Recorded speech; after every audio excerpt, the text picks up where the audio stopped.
Bonjour, moi c'est Raphaël, je fais partie du Patro, ici tout un petit village tout près. On est venu à la demande de la commune de Libramont pour planter des arbres et faire des activités autour de la nature. Oh bien, j'avais envie de montrer mon soutien aux démarches qui sont mises en place par Natagora notamment et sensibiliser ma petite famille à tout ce qui est approche de la nature et respect de celle-ci.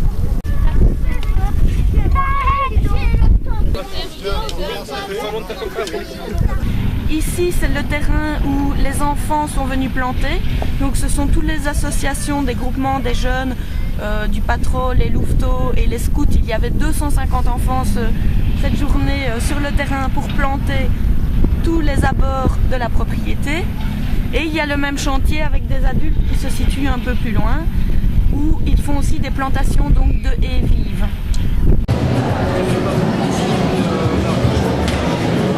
Qu'est-ce qu'on fait à la maison pour vivre plus vert? On trie déjà nos déchets de façon très précise. On évite de laisser couler l'eau lorsqu'on brosse ses dents. Alors on fait plein de petits gestes, on recycle évidemment déjà beaucoup de choses, on fait attention de ne pas chauffer trop les maisons, on mange de façon plus naturelle possible, on a un compost évidemment aussi pour recycler un petit peu les déchets, voilà des petites choses comme ça de tous les jours. Et on essaye d'éteindre les lampes. C'est un nichoir à hirondelles. Voilà, mais il faut le garnir de papier mâché, il n'est pas terminé. Voilà.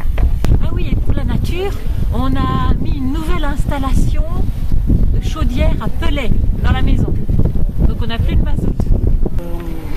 On participe à la forêt verte, à la forêt de recyclage, donc, qui est faite pour le bois de chauffage. Donc, oui, en ce sens, malgré que nous soyons vieux et qu'on ait connu les belles années du pétrole, bah oui, on vit un peu vert. En fait, on a des gaufres, des pommes.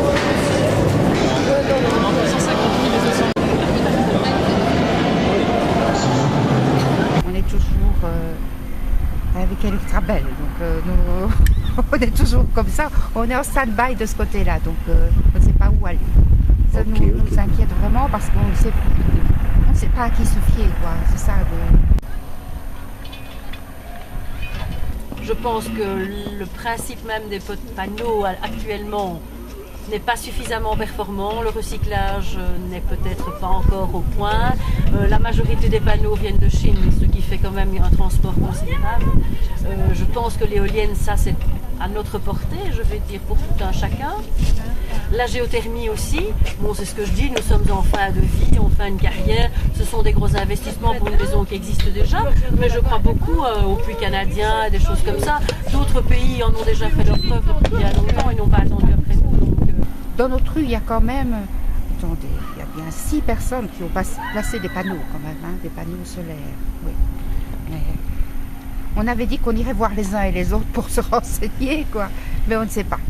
Ah non, pas une grande éolienne dans le jardin, mais on voyait un projet d'éolienne ici à Neuchâteau et donc on va essayer de participer au projet citoyen.